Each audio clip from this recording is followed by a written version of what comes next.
Bienvenue dans notre studio Solimar, première chronique de l'année pour l'association Licinfo, association Saint-Pierre-de-la-Mer engagée dans l'éducation aux médias et à l'information. Anaïs est avec nous, bienvenue Anaïs.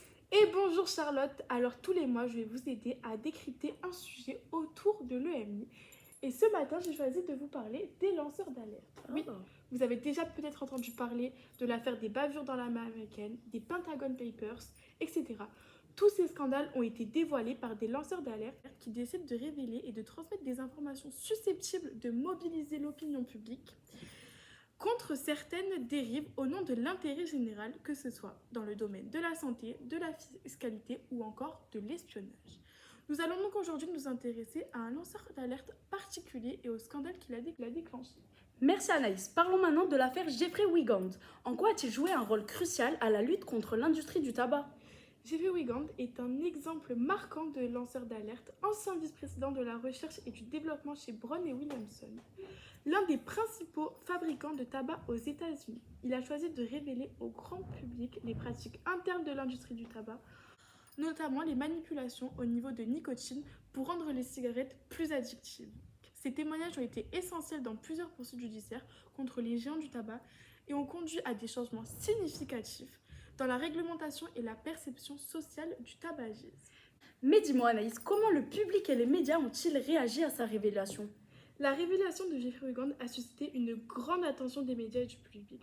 Son témoignage a été largement médiatisé et a contribué à sensibiliser les gens aux pratiques trompeuses de l'industrie du tabac. Cependant, il a également été confronté à des critiques et à des tentatives de discrédit de la part de certains acteurs de l'industrie du tabac et de leurs alliés. Mais quels ont été les défis auxquels Jeffrey Wigand a été confronté en dénonçant ces pratiques ? Jeffrey Wigand a été confronté à d'énormes pressions et menaces de la part de l'industrie du tabac pour dissuader sa révélation. Il a fait face à des tentatives d'intimidation, à des poursuites judiciaires et à des atteintes à sa réputation professionnelle. Sa décision de parler publiquement a également mis en péril sa carrière et sa sécurité personnelle. Et comment les révélations de Jeffrey Wigand ont-elles influencé les politiques et les réglementations concernant le tabagisme ? Les révélations de Jeffrey Wigand ont contribué à renforcer la réglementation de l'industrie du tabac aux États-Unis et dans d'autres pays.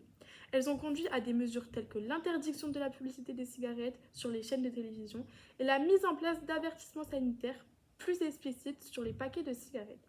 Elles ont également accru la pression pour mettre en place des politiques de lutte contre le tabagisme et pour sensibiliser davantage le public aux dangers du tabac.